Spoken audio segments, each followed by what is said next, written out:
शरमणीयदर्शनम्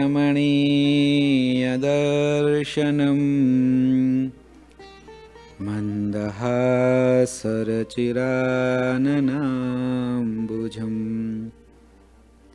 पूजितं सुरनरोत्तमेर्मुदा धर्मनन्दनमहं विचिन्तये। बोलो श्री घनश्याम महाराजनी जय। સર હરિભક્તોને જય સ્વામિનારાયણ।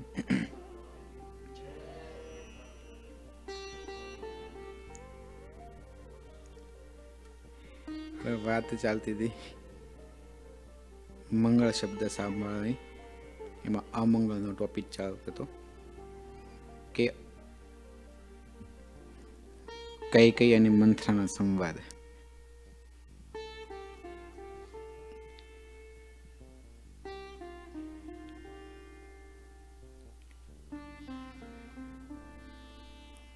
કૈકેયીને વિશ્વાસ આવી ગયો, જે મને મંથરા કે છે બધું સાચું હશે, એ મારા જીવનું હિત કરવા માગે છે, એટલે તે મને કંઈક કહેવા માગે છે, એટલે મારે ધ્યાનથી એના વાક્ય સાંભળવું જોઈએ।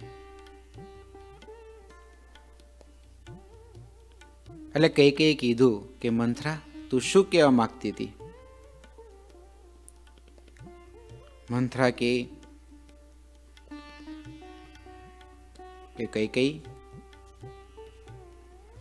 કે તને રાજા દશરથે 2 વરદાન આપેલા છે, તે તું હવે માગી લે। સમય આવી ગયો છે તે વરદાન માગવાનો। તને રાજા દશરથ ના નહીં પાડી શકે, માટે આ અવસર છે અને આ અવસરને ન જવા દેવો, એ તારે ધ્યાન રાખવું જોઈએ।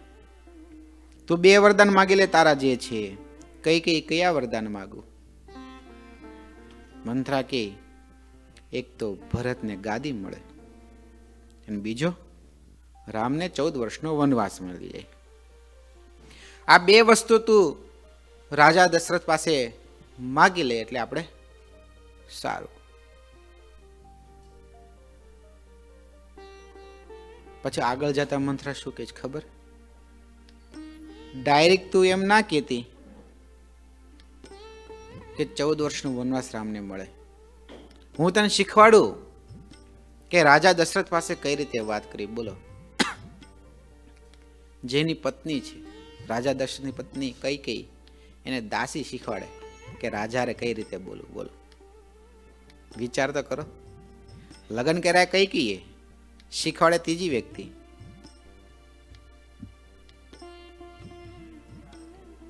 એને શું કહેવાય? આપ સૌ તો જાણતા જ છો।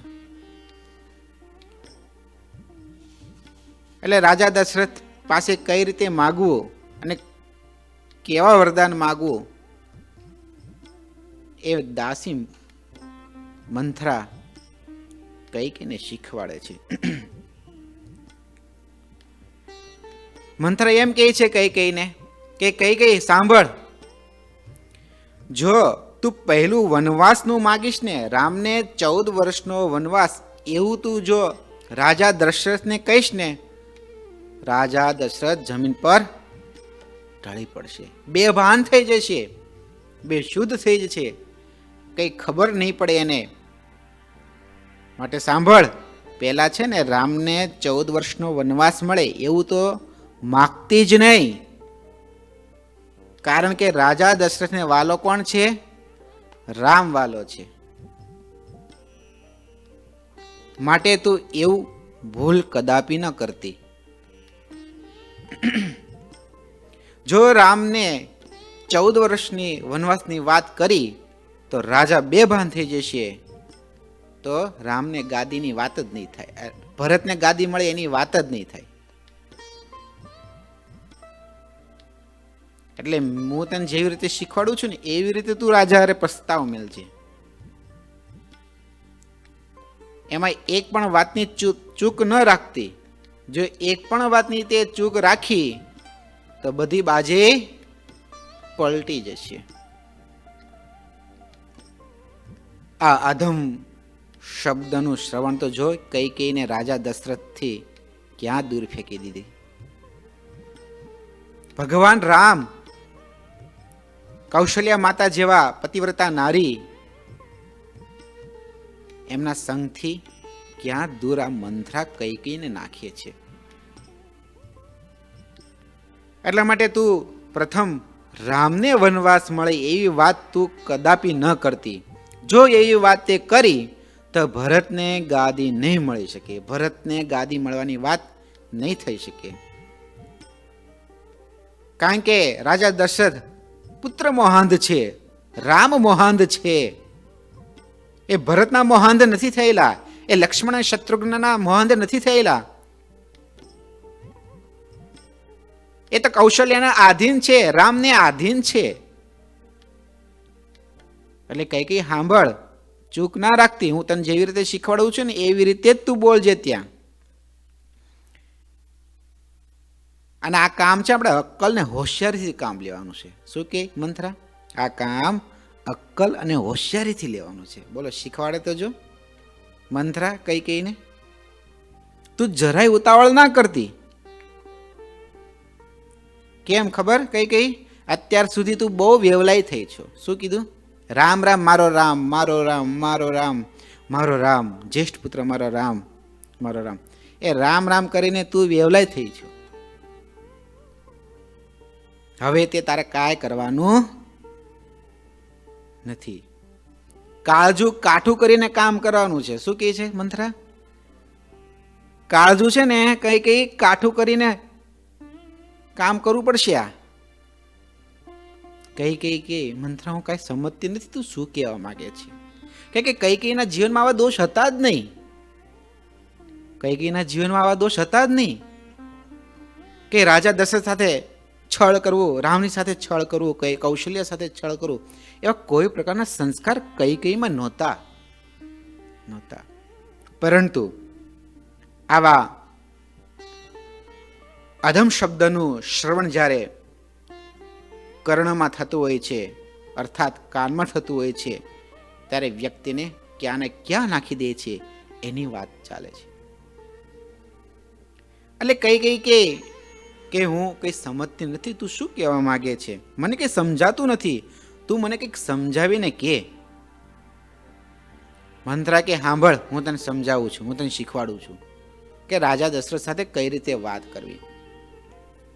જો સાંભળ કઈ કે જ્યારે રાજા દશરથ આવે ને, જ્યારે રાજા દશરથને પધારવાનો સમય થાય ને, તો તું ત્યાં પહેલેથી ક્રોધ ભાવે થઈને ત્યાંથી નીકળી જજે.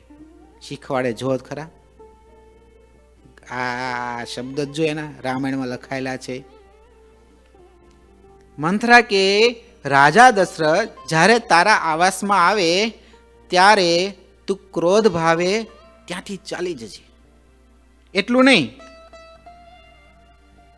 બધી બાજુ તારા અલંકાર છે ને ચારે તરફ ફેલાવી દેજે, કાઢી નાખજે, બધા વેરી મૂકજે. શું કીધું? તે જે બધા અલંકાર પહેરાવ્યા હોય ને, તે જે અલંકાર પહેરાવ્યા ને એ બધા ચારે તરફ ફેલાવી દેજે તું. અને જૂના કપડાં પહેરીને જમીન પર ઢળી જજે. હું કીધું? આ મંથરા તો જો શીખવાડે કઈને ગજબ છે ને. સારું કે રાજા દશરથ જ્યારે આવે ત્યારે તું ક્રોધ ભાવમાં આવી જજે. પછી શું કહે છે? તારા અલંકાર જે તે પહેરાવે ને બધા કાઢીને વેર વિખેર કરી નાખજે, ચારે તરફ ફેલાઈ દેજે. આ જે રાણીવાસ છે ને તારો, એ આખો ગંદો કરી નાખજે, બધું આમ અસ્ત વ્યસ્ત બધું તું કરી દેજે. અને જૂના કપડાં પહેરી લે, અને જૂના કપડાં પહેરીને આમ પથારી પર નહીં, આમ જમીન પર તું ઢળી જજે. આ શીખવાડે. એક પત્નીને પોતાના પતિથી દૂર કરે, પોતાના પતિ પર શંકા કરાવે, એમ આપણે પણ આપણા વાલા મહારાજ કે સત્પુરુષ કે સંતો ભક્તોમાં જો આવા કઈ શબ્દ આપણે કોઈ શ્રવણ કરાવે ને, કદાપી ન શ્રવણ કરવું જોઈએ. આપણે એ આપણો ધર્મ છે, આપણો ધર્મ છે.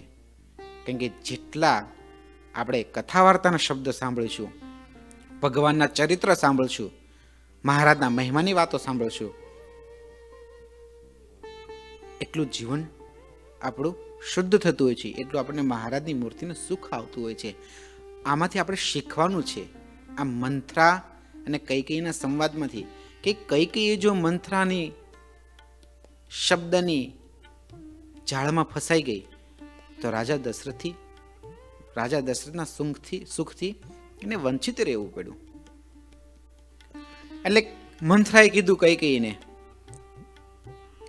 ક્રોધ ભાવમાં ચાલી જજે, અલંકારો ચારે તરફ ફેલાઈ દેજે અને જૂના કપડાં પહેરીને તું પડી રહેજે. અને આગળ હું કે પાછી ખબર જોજો, કે રાજા છે ને એ મનના મેલા અને મોઢે મીઠા છે. હો, રાજા દશરથ મનના મેલા છે, કઈ એ મોઢા પર જ ખાલી મીઠું બોલે છે, હૃદયમાં તેને કૌશલ્ય જ રમે છે, અને સુમિત્રા જ રમે છે, અને રામ જ રમે છે, અને જીવ ઉપર તો તને વખાણે છે. એટલે રાજા દશરથ છે ને એ રાજા મનના મેલા ને મોઢે મીઠા છે. એટલે સાવધાન રહેજે. તું તને સમજાવવાનો પ્રયત્ન કરશે કે કઈ એમ નથી. રાજા દશરથ તને ખૂબ મનાવવાનો પ્રયત્ન કરશે, પણ એ મનના મેલા છે એનું ધ્યાન રાખજે તું કઈ. અને મોઢે પણ મીઠા બોલા છે એનું પણ ધ્યાન રાખજે કઈ. એને તારું પર ખૂબ વાલ છે ને એવા બહુ નાટક કરશે રાજા તારી પર. શું કહે છે? તારી પર હેત ખૂબ છે એવો ડ્રામા રાજા દશરથ તારી પાસે કરશે. એટલે એમાં તું ભળવાતી નહીં. હું કે જો તો ખરા, શીખવાડે તો જો. તું એમાં ભળવાતી નહીં, તું સાવધાન રહેજે. તું રાજાની નીતિ નહીં ઓળખી શકે ક્યારે.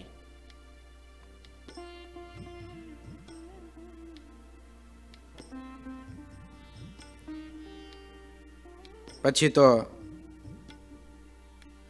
મંથરાના શબ્દથી કૈકેયી એકદમ રાજા પ્રત્યે એટલું બધું નેગેટિવ નકારાત્મક વિચારોથી ભરાઈ ગઈ, રામના વિશે નકારાત્મક વિચારોથી ભરાઈ ગઈ, કૌશલ્યના નકારાત્મક વિચારથી ભરાઈ ગઈ. એટલે કૈકેયીને કોઈ જગ્યાએ સુખ આવવાનું બંધ થઈ ગયું. એને બધા પ્રત્યે કુસંગત થવા માંડી. રાજા દશરથ પર વિશ્વાસ ન રહ્યો, રામ કૌશલ્ય પર વિશ્વાસ ન રહ્યો. એને સાંભળ, જ્યારે રાજા દશરથ તારી વાત કરે ને તો ઢળી પડજે. તું ઊભી થા ને ત્યારે ઢળી પડજે, અને તને પકડવાનો પ્રયત્ન કરે ને તો પકડવા ના દેતી તારો હાથ, તો પડી જ જજે. આવું મંત્ર શીખવાડે છે. અને સાંભળ, જ્યારે તું વાત મેલે ને વરદાન માગવાની કે મને 2 વરદાન આપો રાજા દશરથ, તું વરદાનની વાત મેલે ને ત્યારે એને તું વચનથી બાંધી લેજે પેલા બરાબર, પછી વચન માગજે. શું કહે છે? શીખવાડે તો જો આ શબ્દ જો મંત્રના, કે રાજા તને વચન માગવાનું કહે ને એ પેલા તું વચનથી બાંધી લેજે. એને વચનથી બાંધી લેજે. જો વચનમાં તું નહીં બાંધે ને તો રાજાને ફરતા પણ વાર લાગશે નહીં. એટલે કઈ ધ્યાન રાખ. તું આ બધા વાક્ય મેં તને જે તને શીખવાડ્યું છે ને એ પ્રમાણે તું રાજા સાથે વાત કરજે. જો એક પણ તે ચૂક રાખી તો સમજી લેજે બધી બાજી ચોપટમાં મેલાઈ જશે. અને સાંભળ, વચન માગ ને તો રામના સોગંદ ખાઈને માગજે. રામના સોગંદથી બાંધી લેજે તું એને. જો શીખવાડે એને કે રામના સોગંદથી તું બાંધજે એને. બીજા કોઈના એને સોગંદ નહીં નડે, પણ રામના સોગંદથી એને નડે બાંધી લેજે તું. પછી તો હવે આ મંત્રના શબ્દથી કઈ તો બરાબર દશરથ પ્રત્યે, રામ પ્રત્યે, કૌશલ્ય પ્રત્યે તો દ્વેષ ભાવ આવી ગયો. એના પ્રત્યે શ્રદ્ધા, આસ્થા, પ્રેમ બધું તૂટી ગયું. એટલે કઈ તો પછી બરાબર ક્રોધાવેશમાં આવી ગઈ. અને ક્રોધાવેશમાં આવીને ભવન તરફ એને પ્રયાણ કર્યું. મંથરાએ તો બધી મનમાં એના કૈકેયીના મનમાં ઝાડ બિછાઈ દીધી. પણ કૈકેયી ભોળા હતા, પણ મંથરાના શબ્દથી આખું જીવન કૈકેયીનું બગાડી નાખ્યું. હવે કૈકેયીએ મંથરાની શિખામણી પ્રમાણે અલંકારો, પુષ્પ ને માળા ને બધું જ ઉતારીને આમ બધું જ ચોતરફ ફેંકી દીધું. બધું જ ફેંકી દીધું. જૂના વસ્ત્ર પહેરી લીધા અને ક્રોધ ભવન પર જઈ જમીન પર પડી ગઈ અને રાજાની રાહ જોવા લાગી ગઈ. વિચાર તો કરો, મંથરાના શબ્દથી આ કૈકેયીને ક્યાં ઢસડાઈને લાવી દીધી. એક પોતાના પતિ આગળ નાટક ચેટક કરવાનું શીખવાડી દીધું. ભગવાન રામ પ્રત્યે નાટક ચેટક કરતા શીખવાડી દીધું. કૌશલ્યા પ્રત્યે નાટક ચેટક કરતા શીખવાડી દીધું. જે પતિવ્રત, જે રાજા દશરથનો રાજીપો, ભગવાન રામની પ્રસન્નતા, કૌશલ્ય અને કૈકેયી પ્રત્યેનો જે વિશ્વાસ, એ બધું જ ખાડે કૈકેયીએ નાખી દીધું એક મંથરના અધમ શબ્દના પ્રહારથી. પછી તો નિત્યક્રમ પ્રમાણે રાજા દશરથ કૈકેયીના મહેલમાં આવે છે અને રાજા કૈકેયીને આધીન હતા. કૈકેયી બહુ વાલા હતા, એમને બહુ વાલા હતા કૈકેયી. અને વાત એ સાચી છે, શાસ્ત્રમાં પણ લખ્યું છે, જે પુરુષ સ્ત્રીને અતિ આધીન હોય ને એ દુઃખી જ થાય. સાચી જ વાત છે કે ખોટી વાત છે? હર કોઈનો અનુભવ એ વાતનો હોતો હોય છે, એવું નથી હોતું. પણ શાસ્ત્રમાં એવું લખ્યું છે કે જે પુરુષ સ્ત્રીને આધીન હોય, અતિ આધીન હોય, તે દુઃખી થાય છે. એટલે આપણે આધીન કોને રહેવું? હંમેશા મહારાજને રહેવું. કોને રહેવું? એક મહારાજને આધીન થવું, મોટા સત્પુરુષને આધીન થવું અને સાચા સંતો અને ભક્તોને આધીન થવું. બીજે કોઈ જગ્યાએ દુનિયામાં આધીન ન થવું. આટલું શીખી રહ્યો આપણે જીવનમાં કે આ મહારાજ, આ મોટા અને સંતો અને ભક્તોને મિલી કોઈ જગ્યાએ આધીન નહીં, કોઈ જગ્યાએ કઈ હેતપ્રીત નહીં, કોઈ જગ્યાએ સમર્પણ નહીં. એક મહારાજનું સમર્પણ, આ મોટા સાધુનું સમર્પણ અને આ સાચા સંતો અને ભક્તોનું સમર્પણ બીજે ક્યાંય નહીં. એના શબ્દ સિવાય બીજા કોઈના શબ્દ નહીં. જે ભક્તિને પુષ્ટ કરે, જે ધર્મને પુષ્ટ કરે, જે પોતાના જીવનને ઉન્નતિના પંથે લઈ જવાના શબ્દ પુષ્ટ કરે અને પોતાના જીવનમાં સદગુણ લાવે ને, એવા શબ્દનું શ્રવણ કરવું, એવું શીખવાડે છે આ પ્રસંગથી આપણને. એટલે તો રાજા દશરથ નિત્યક્રમ પ્રમાણે કૈકેયીના મહેલમાં આવે છે.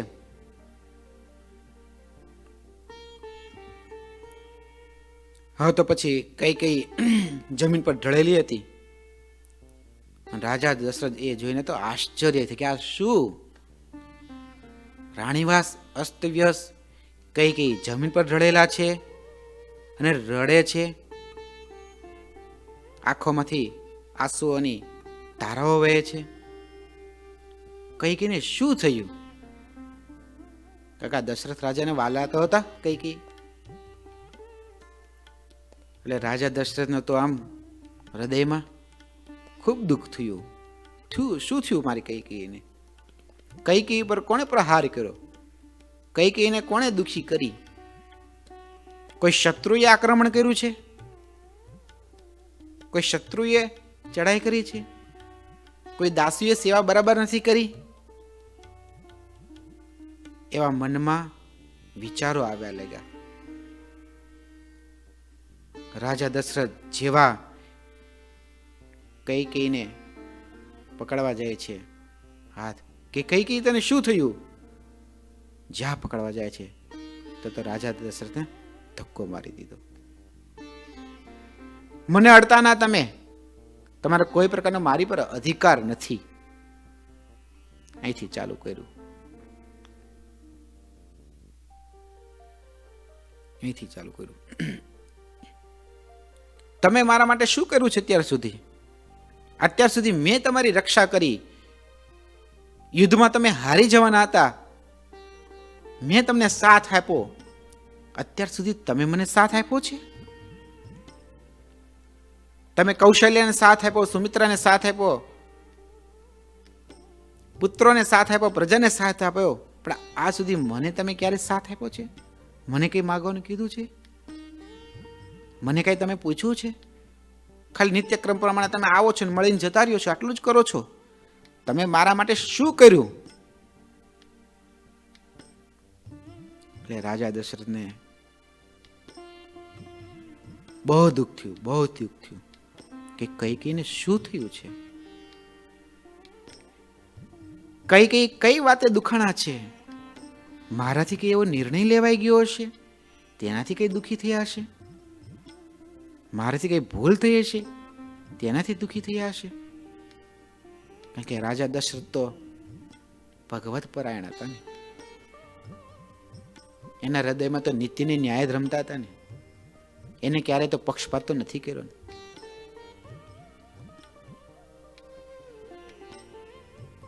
સાચા વ્યક્તિમાં જ આવું મનોમંથન થતું હોય છે. સાચા વ્યક્તિ હોય ને એને જ હૃદયમાં દુઃખ થતું હોય છે, અને સાચા વ્યક્તિ હોય ને એને જ એવી ઈચ્છા હોય છે કે આને મારાથી કઈ દુઃખ નહીં થયું હોય ને. કારણ કે એવી ભાવના, એવી લાગણી, એવી સજ્જનતા એવા વ્યક્તિમાં જ હોય છે. એટલે રાજા દશરથને હૃદયમાં દુઃખ અને મનમાં વિચાર આવવા લાગ્યા કે કઈ ઉપર કંઈક થયું છે, એને કંઈક દુઃખ થયું છે, મને ખ્યાલ નથી આવતો શું થયું છે. અને કઈ બોલવા મળી, એટલું બધું બોલી. રાજા દશરથના હૃદયમાં ઘા ઉપર ઘા એવા શબ્દના પ્રહાર મિલતી ગઈ કઈ કે રાજા દશરથ ત્યાં ને ત્યાં ઢળી પડ્યા. છેલ્લે કઈ છે, તમે મને 2 વરદાન માગવાનું કીધું તો આજે મને 2 વરદાન આપો. હું કીધું માગી લીધું. કારણ કે મુખ્ય વસ્તુ પર જાવ તો પેલા પૂર્વ ભૂમિકા બાંધવી પડે કે ના બાંધવી પડે? અને શીખવાડ્યું તું કોને બધું? મંથરાએ. કે ડાયરેક્ટ તું ના કહેતી કે 14 વર્ષ રામને આપો અને ભરતને ગાદી મળે, એવું તું ડાયરેક્ટ ના કહેતી. તું પેલા બધું જ ભાગ ભજવી લેજે આવી રીતે, પછી છેલ્લે 2 વરદાન માગજે. અને એ રીતે કેવું છેલ્લે કીધું ને મંથરાએ કે રામના સોગંદ ખાઈને માગવાનું છે. એટલે કઈ મેલ્યું પ્રસ્તાવ કે સાંભળો, તમે મને 2 વરદાન માગવાનું કીધું છે, તે 2 વરદાન આજે મારે જોઈએ છે. રાજા દશરથ કહે માગને કઈ હું આપવા તૈયાર છું, તું જે માગે હું આપવા તૈયાર છું. કઈ એમ નહીં, હું કહું એમ તમે વરદાન આપો. રાજા દશરથ કે તું જેમ કે જેવી રીતે કે એવી રીતે હું કરવા તૈયાર છું. બોલ, તું જે માગે હું તને આપીશ, આજે આપીશ. કારણ કે ભગવાન અને મોટા તો એવા જ હોય છે, અને રાજા એવા સાચા રાજા હોય, એ જ્યારે વચન આપેલા એ વચનનું પાલન કરતા હોય છે, રાજા દશરથ તો એવા જ હતા.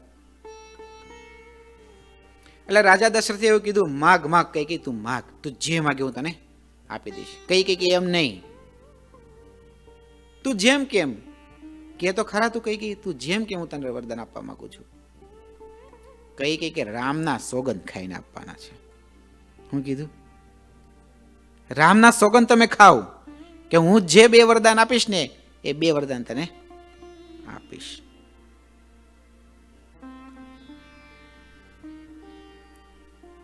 એટલે તો રાજા દશરથના હૃદયમાં તો જાણે પહાડના ઝીકાયા હોય એ રીતે દુઃખ ભારેખમ થવા લાગ્યું કે કઈ બહુ મોટું અનર્થ કરવા જઈ રહી છે.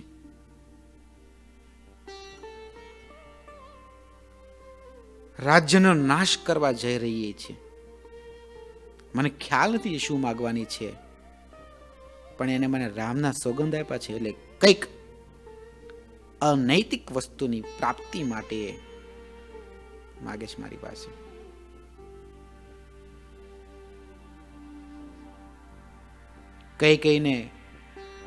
કઈની આગળ ખૂબ રડે છે રાજા દશરથ. જે રાજા પ્રજાને સુખી કરે, કોઈ પ્રજા દુઃખી ન થાય, નીતિને ન્યાય ઉપર ચાલનારા, રાજ્યનું શાસન એવી રીતે ચલાવે કે કોઈ એની ઉપર દુઃખી ન થાય, એવા રાજા. હવે રાજા દશરથ તો ખૂબ રડે છે અને કોઈ બીજો એની પાસે આરો નથી. રાજા દશરથ કે સારું જા, રામના સોગંદ ખાઈને કહું છું કે હું તને જે કહીશ ને એમાં હું એક શબ્દ બીજો નહીં બોલું. જા, એક શબ્દ નહીં બોલું. પછી તો કઈ કીધું, સાંભળો, પેલું વરદાન એ ભરતને ગાદી, અને બીજું રામને 14 વર્ષનો વનવાસ તમે મને આપો.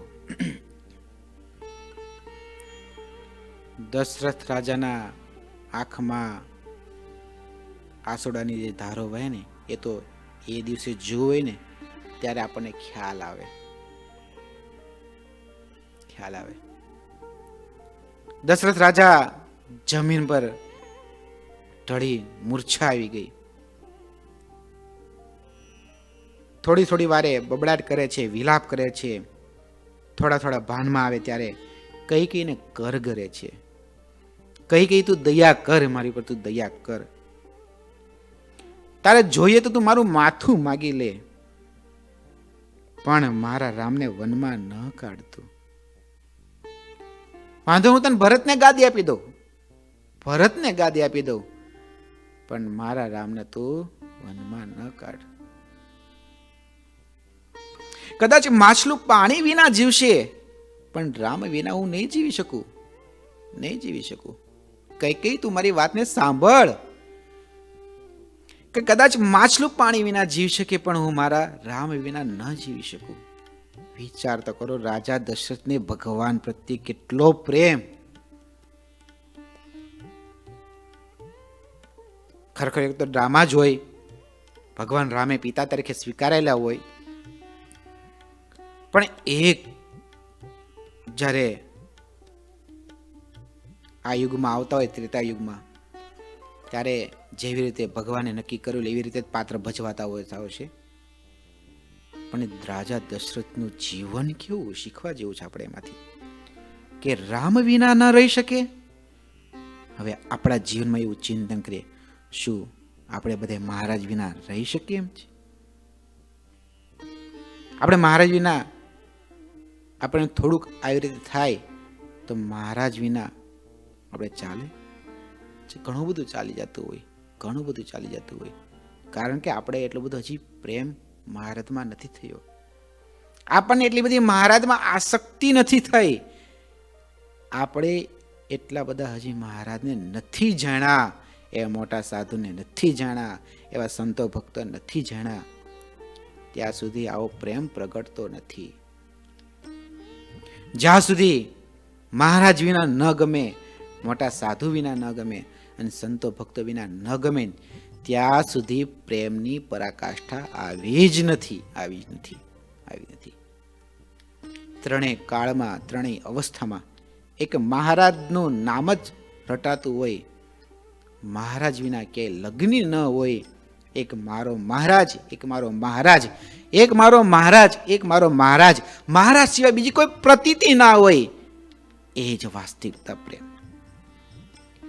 જે કરે છે મારો મહારાજ કરે છે, જે કરશે મારો મહારાજ કરશે. મારા જીવનમાં મારો મહારાજ સિવાય બીજું કોઈ નહીં.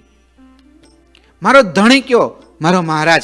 મારો મિત્ર કયો, મહારાજ. મારી સખી કયો, મારા મહારાજ. મારા સગા સંબંધી કયો તો મારા મુક્તો. મૂકતો મૂકતો. પણ આ મહારાજ સિવાય બીજું કોઈ નહીં, અને આ મહારાજ સિવાય હૃદયમાં બીજું કોઈ નહીં. મનમાં હોય, બુદ્ધિમાં હોય, હૃદયમાં હોય, આપણા સર્વાંગમાં હોય એક મહારાજ મહારાજ મહારાજ. જ્યારે ઝંખતું હૃદય થઈ જાય ને ત્યારે સમજવું કે મને જગતમાંથી પ્રીતિ તૂટી. વિચાર કરવો આપણે 24 કલાક દરમિયાન કેટલું મહારાજમય જીવન છે, કેટલું મહારાજમય. એટલા માટે વચનામૃતમાં મહારાજને કેવું પડે, ખાતા પીતા હાલતા ચોલતા નાતા ધોતા સર્વે ક્રિયાને વિશે નામ સ્મરણ કરવું, નામ સ્મરણ કરવું. રાજા દશરથને એવું હતું ભગવાન રામ પ્રત્યે, તો જ કહી શકે ને રાજા દશરથ કે કદાચ માછલું પાણી વિના રહી શકશે, પણ હું રામ વિના નહીં રહી શકું, નહીં રહી શકું. શું આપણે એવું જીવનમાં થયું છે? આપણા બધાના આપણા જીવનમાં થયું છે? શું આપણી સાથે આવી ઘટના સર્જાય ત્યારે શું મહારાજ વિના આપણે ન રહી શકીએ એવા શબ્દ આપણા મુખમાંથી નિસરી શકે? આપણા આત્માને એવો શબ્દ, આપણા આત્માને એવું પૂછવું, આપણે મનને પૂછવું, બુદ્ધિને પૂછવું, અને હૃદય સાંભળવું, હૃદય સાંભળવું, હૃદય સાંભળવું. એટલા માટે મહારાજમય જીવન બનાવવું, સત્પુરુષની આજ્ઞામય જીવન બનાવવું, અને સંતો અને ભક્તોને રાજી કરવા માટેની દિન રાત મહેનત કરવી, અને દિન રાત મહેનત કરી સંતો અને ભક્તોને રાજી કરી અને મોટા સાધુનો રાજીપો લઈ, અને એ રાજીપાનું ફળ જે કોઈ હોય ને એ છે મહારાજની મૂર્તિ, મહારાજની મૂર્તિ.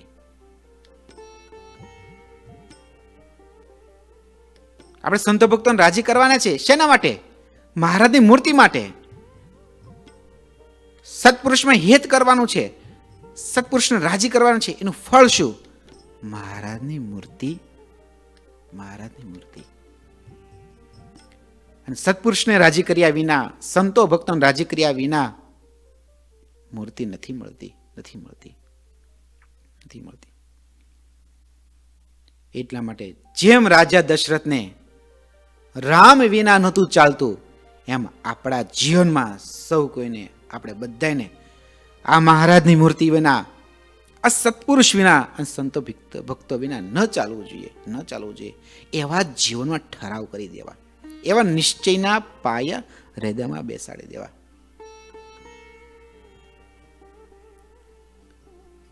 દશરથ રાજા ખૂબ કરગરે છે, કૈકેયીના પગ પકડે છે. કૈકેયી તું બીજું માગી લે, તું ભરતને ગાદી માગી લે, હું આપવા તૈયાર છું, મને કોઈ પ્રોબ્લેમ નથી, પણ તું રામને વનવાસમાં ન કાઢીશ, ન કાઢીશ, ન કાઢીશ. જીવનમાં ક્યારે રાજા જમીન પર ન સૂતેલા હોય, અને આજે આ મહારાજાને ખુલ્લી ભોય ઉપર ઢળી જવું પડે છે, ખુલ્લી ભોય ઉપર ઢળી જવું પડે છે. આંખમાંથી ચોધાર આંસુ નીકળે છે. રાજાની આ વિલાપ વાણી અને વિનવણી વાણી કઈને ગૃહવાળું પણ ફરકતું નથી. કેટલું કઠોર હૃદય થઈ ગયું એક મંથરાના પ્રવેશથી. મંથરાના શબ્દથી કઈના ચિત્તમાં કેટલું વિષ વ્યાપેલું હતું, કેટલું અધમ શબ્દનું શ્રવણ કરવાથી કઈનું જીવન પતનને આરે જતું રહ્યું, કે ન રાજા દશરથનું જોઈ શકીએ, ન રામનું જોઈ શકીએ, ન કૌશલ્યાનું જોઈ શકીએ. કઈ કીધું તું, મેં 2 વસ્તુ માગી લીધી, એ તમારે આપવાની જ છે, આપવાની છે, કોઈ બીજો ઉપાય નથી, કોઈ ઉપાય નથી. અને સાંભળો, કાલે જ ભરતને ગાદી મળે અને કાલે જ રામને વનવાસ જવાનું, કાલે જ રામને વનવાસ જવાનું. આ મંત્રના શબ્દ તો કઈકીને ભારે કરી દીધા. પોતાને જીવન, કઈકીને જીવન હળવું હતું, એને ભારે ખમ કરનારો એ તો મંત્રના શબ્દ, અધમ શબ્દનું શ્રવણ, અધમ શબ્દનું શ્રવણ. પછી તો બીજા દિવસે ભરતને ગાદી આપવામાં આવી, પરંતુ ભરતે ગ્રહણ નહોતી કરી, એ વાત પછીની છે. પણ રામને તો 14 વર્ષ વનવાસ તો જવું પડ્યું. કેમ? પિતાના વચનને ખાતર. પિતાના વચનને ખાતર. કારણ કે કૈકેયીને વચન આપેલા હતા. એ વચન પિતા પાળી શકે, મારા પિતાને કોઈ કહી ના શકે, એટલા માટે. એમ જોવો, આપણા જીવનમાં જો અધમ શબ્દનું શ્રવણ કરીએ તો ભગવાનના રાજીપાથી, સત્પુરુષના રાજીપાથી, સંતોના ભક્તોના રાજીપાથી આવી રીતે કૈકેયીની જેમ ખસડાઈ જતા હોય છે. એટલા માટે ખૂબ આપણા જીવનમાં ધ્યાન રાખવું કે આપણા જીવનમાં આવા અધમ શબ્દ ભગવાનના માર્ગમાંથી પાડેવા હોય એવા શબ્દોનું શ્રવણ જીવનમાં ના કરવું. મહારાજની મૂર્તિમાંથી પ્રીત ઓછી કરાવનારા હોય એવો શબ્દનું ક્યારેય શ્રવણ ન કરવું. ભગવાનમાંથી ચિત્ત તૂટી જાય અને જગતના રાગ રાગણીઓમાં, નાચ ગાનમાં, થિયેટરોમાં, ગાળોમાં આપણું જીવન અધમ થઈ જાય એવા શબ્દ તરફ ક્યારેય ખેંચાવું નહીં. એટલા માટે હૃદયમાં અમુક પાયાને ગોઠવી રાખવા. વચનામૃતમાં મહારાજ કહે છે ને, અંત્યના 15માં પાટો ગોઠિયાનો. એ પાટા છે ને આપણા જીવનમાં ગોઠવી રાખવા. એ કયા પાટા? આ અધમ શબ્દનું શ્રવણ ન કરીએ, અમંગળ શબ્દનું શ્રવણ ન કરીએ. ભદ્રમ કર્ણેભિ શ્રેણુયામ દેવાહ. હંમેશા મંગળ શબ્દનું શ્રવણ કરીએ. એ જ શબ્દ જે ભગવાનમાં પ્રેમ કરાવે અને ભગવાનનો રાજીપો આપણી પર થાય એવા શબ્દોનું શ્રવણ કરીએ. એટલે મંથરા અને કૈકેયી એ મંથરા જેવા અધમ શબ્દ હોય એના શ્રવણ ન કરવા અને કૈકેયીની જેમ આપણું જીવન પતન ન થાય એનું ધ્યાન રાખવું. આપણે ધ્યાન રાખવું. એટલા માટે જીવનમાં અધમ શબ્દને ક્લોઝ કરી દેવા. આ કાનને એમ કહી દેવું પહેલેથી, જો સાંભળ, આ કાન છે ને એને કહી દેવું, સાંભળ, આમાં જે શબ્દ જશે ને મહારાજનો, મોટા સાધુ, સંતો, ભક્તોનો જશે, બીજું કઈ નહીં જાય. તાર જે થાય કરી લે, તારાથી જે થાય કરી લે. અને જ્યાં ગાળ બોલાતી હોય, નાચ ગાનના શબ્દ સંભળાતા હોય, અને અનૈતિક શબ્દ સંભાળતા હોય, આપણને જે ભગવાનને નથી ગમતા, જે શાસ્ત્રમાં કોઈ જગ્યાએ પ્રતિપાદન નથી, એવા શબ્દ જ્યારે સંભળાતા હોય ને એનાથી દૂર જ થવું. આપણે એનાથી દૂર થવું.